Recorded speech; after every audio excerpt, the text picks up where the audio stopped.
What's up, YouTube? We're going to be drilling a glass tank today and installing a bulkhead. I'm going to get you guys the best information I can on how to do it so you don't crack your tank. Here we go.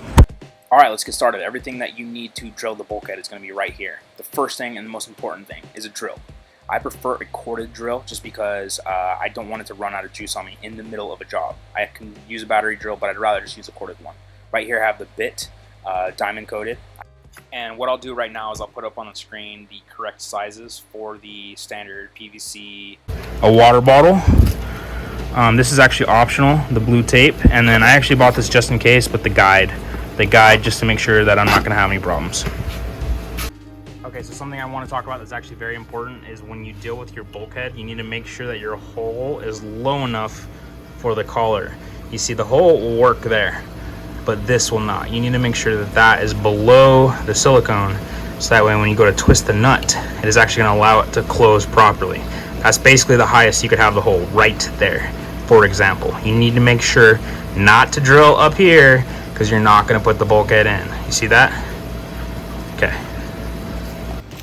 Okay, so what you actually needed the water bottle for it was to puncture a hole in it. You're just going to pop a hole in the cap, just like that, okay?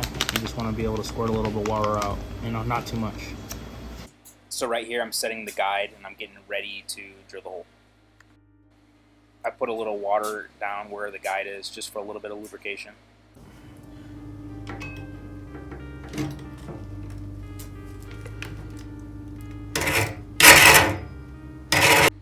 I only let that sound play for just a second, just so you can hear what it sounds like. It's an awful noise. You really don't want to hear it.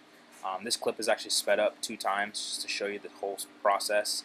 I'm putting no downward pressure. I'm just letting the tool do the work and keeping it lubricated, just letting it cut through the glass. I am not putting downward pressure. It's very important.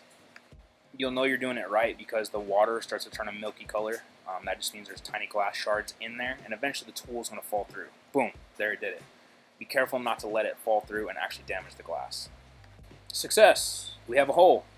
If you want to use the tape, you sure can. It might be a better process for making sure that glass shards doesn't get everywhere, the little fine dust and powder and stuff like that. I didn't do that. Never have. Oh well.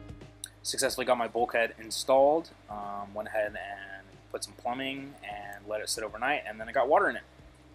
If I glue, I'd let stuff sit for at least an hour before it's cured, and I leave it. But if it's going to be touching life at all, reef tank, corals, anything like that, 24 hours. 24 hours. Don't even risk it, man.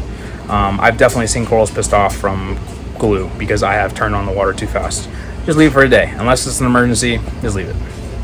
Once the glue was cured, I was actually able to fill it up and turn it over to my main system and add corals within a day or 2. This tank was plumbed to my main system, so it really didn't need any type of dosing or anything like that. I got it from the main system. Watching, guys. Hopefully that helps your tanks with your bulkhead and drilling situation. Please like, subscribe. I will be making more videos. This is actually old content that I actually filmed a while back, and I just never actually did anything with it. Those tanks that I'm showing you right now actually are gone. That was actually my old system. I'll be doing a video here pretty soon of my 1-year anniversary of the tank, so you'll be able to see the transition of the old tanks to the new tank. You know, and it was about 5 tanks in the living room to 2, so definitely an upgrade. Alright, well, see you guys later.